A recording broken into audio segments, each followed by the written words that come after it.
like how he does that. Gaming and the effects it can have on the human emotion. Okay, let's start with some of the facts that how gaming is used and seen today. Gaming for many people has actually become like their source of just money in general. It's become their job. It's kind of becoming its own industry as a whole. Gaming also has many different things that have been tested for therapy to deal with how it has stress upon the mind. Both positive and negative results have been found, not just the negative that is outlooked by many like people's of our age as parents. See video gaming a lot as very negative, whenever it actually has very many positives alongside it. With esports, which is basically the televised version of gaming at a professional level, it is even beginning to integrate to live television and is become very massive, and to the point where on like even channels like Disney XD there are esports that get live streamed to that point. Stress that can be caused by gaming. Video games do indeed have effects on the player's emotional status, both negatively and positively, like I previously stated. Within a safely conducted study of over 80 people with an age range of 18 to 30, they had been tested upon 4 different types of games: a runner game, an excitement game, a fear game, and a puzzle game. After the study was concluded, there has been different traces of saliva variants within different types of gaming, to the point where with a lot of stressors, your salivary glands can flare up, depending, like for instance the fear game, people end up having very active salivary glands afterwards. Okay, let's start with the puzzle game. The puzzle game that is shown to have many different types of positives on the participants. The puzzle game improves concentration, memory, and the harmony between both the hands and the brain.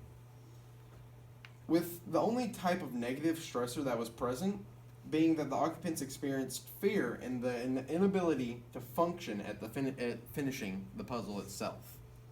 So basically, they just got upset and got frustrated when they weren't capable of doing it. It led the leader into wanting to play for a very long period of time, making it very addictive and similar to a lot of mobile games today. With their very all-around just addictive play style, it makes people want to play them for very long and exaggerated amounts of time. The runner game. This game tends to make the occupants very calm and excited with quick movements of the hand. For instance, like Maze Runner. Not Maze Runner, Temple Runner. It's just very fast paced, but at the same time makes a calm thought process for the player. It unexpectedly didn't cause any adrenaline to be present though, while it did tend to sharpen the player's hand-eye coordination. The negative effect of this game was a stressor of time limitation was present. So, very similar to the puzzle game, the player would get frustrated over the fact that they had an unallotted time that they had to do it in. Okay, the fear game. This is probably one of the most interesting out of all of them. The fear game, as can be predicted, made people very unnerved and in shock and, well, fear. The fear game had tendencies to make the player the most scared by the use of mysterious noises more than the actual jump scares themselves. Like the eerie noises you'll hear in the background of very scary gaming tends to actually stress the player out more than the fright of the moment. The players tested showed high levels of adrenaline on this game, than any other conducted test. The combination of both strange noises and jump scares tended to make the occupants highly unnerved. The effects of the exciting game had on the occupants.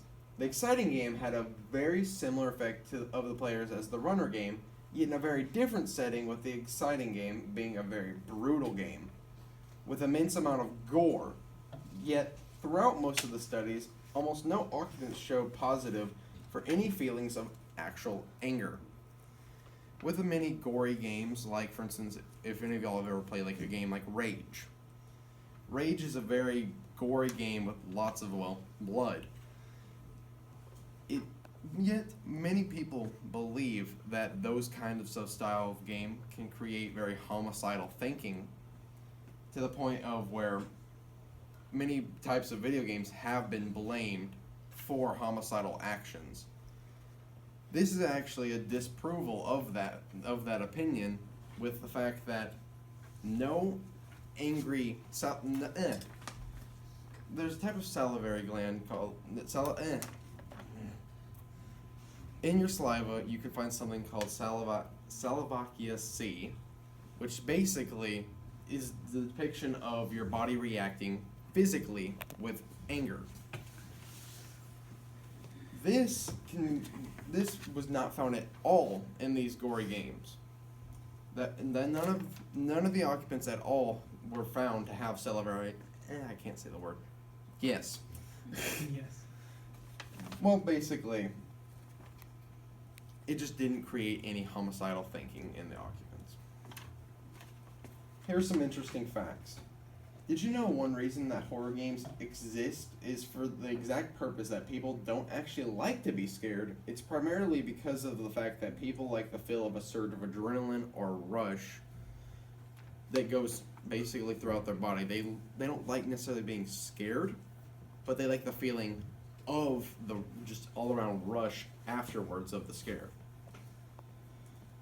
The reason the puzzle games are so popular on mobile devices is because of the fact that they are both good for minor managing skills, and they also are just very addictive to the user. Many people play video games as a way to both enjoy themselves and possibly also have a sense of social interaction.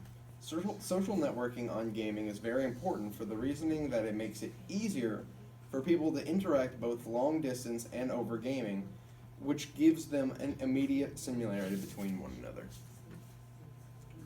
Miss Drew. And that's it. Thank you.